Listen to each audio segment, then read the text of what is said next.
Bienvenue dans Contre-pied, le podcast qui interroge notre époque. Ici, on prend le temps de réfléchir, de remettre les choses en perspective. Chaque lundi, un nouvel épisode pour prendre un peu de recul, sans prétention, mais avec sincérité. Aujourd'hui, on va parler de ce que beaucoup vivent en silence, la santé mentale. Et plutôt que d'en faire un exposé médical, je vous propose une réflexion, une traversée. Le mal-être aujourd'hui n'est plus une exception, il est presque devenu une norme. Combien de fois avons-nous entendu autour de nous « je suis à bout, j'ai plus le moral, je suis sous anxiolytique ». C'est devenu banal, beaucoup trop banal même. Les gens vont mal, mais ils doivent continuer à sourire, continuer à produire surtout, continuer à exister numériquement, à performer socialement, à répondre aux emails, aux SMS, aux appels. L'épuisement n'est plus un accident de parcours, c'est une étape logique dans une trajectoire qu'on nous impose. Le monde moderne a multiplié les moyens de communication, mais rarifié les vrais liens.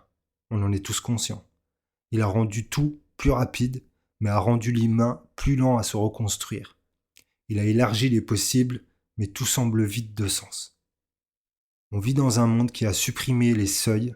Avant, la journée avait des rythmes, des coupures, des rituels. Aujourd'hui, on dort mal parce qu'on travaille tard, on mange vite parce qu'on pense à après et qu'on n'a plus le temps, on s'épuise parce qu'on ne sait plus quand s'arrêter. Et tout cela est justifié par l'efficacité, par le rendement, par la liberté de choix. Mais cette liberté est devenue un piège. On doit tout faire, tout réussir, tout vivre. On vit avec une pression sourde, celle d'être à la hauteur d'un monde qui nous le reconnaît que lorsqu'on produit, qu'on consomme ou qu'on se met en scène. La santé mentale devient donc une victime collatérale d'un monde sans limite et sans ancrage. Un monde où l'on peut tout dire, mais où l'on n'écoute plus. Un monde où l'on s'expose, mais où l'on se sent invisible. Autrefois, la vie était structurée par des repères forts. Il y avait la famille, le village, la spiritualité, les saisons et surtout le silence. On savait d'où l'on venait, on savait ce qui comptait, il y avait un ordre, parfois rigide certes, mais aussi rassurant. Aujourd'hui, tout est flottant.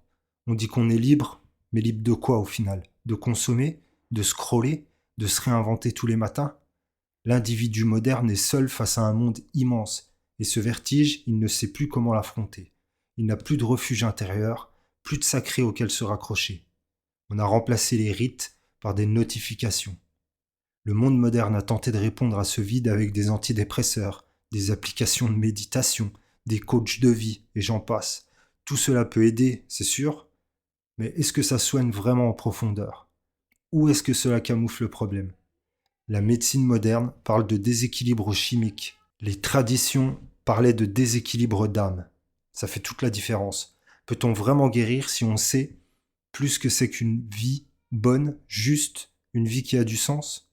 Je ne parle pas ici de retour en arrière, je vous l'ai déjà dit à plusieurs reprises. Je parle d'un retour à l'essentiel. La tradition, dans son sens le plus profond, n'est pas une nostalgie. En tout cas, pas chez moi et chez tous les auteurs qui parlent de la tradition. C'est un ancrage. Elle ne dit pas « c'était mieux avant », elle dit « il existe un ordre au monde ». Un ordre qui replace l'homme à sa juste place, qui rappelle qu'on ne vit pas que pour soi, qu'on n'est pas seul, qu'il existe un rythme naturel, un équilibre entre le visible et l'invisible. Et peut-être que c'est là que tout commence. Retrouver le silence, le rituel et la limite. Retrouver du sens avant de retrouver de la paix.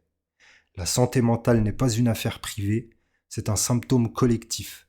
Elle nous parle d'un monde qui va trop vite, beaucoup trop loin, beaucoup trop fort, et elle nous invite peut-être à sa façon à revenir à ce qui nous soigne vraiment, le lien, le sens et la verticalité.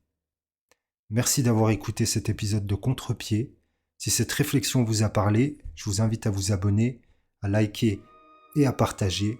Chaque lundi, un nouvel épisode sera publié. Lundi prochain, on parlera d'un autre pilier de la modernité, le travail. Comment il a changé, ce qu'il nous coûte et ce que l'on a peut-être perdu dans cette transformation. Il vous reste du temps pour changer.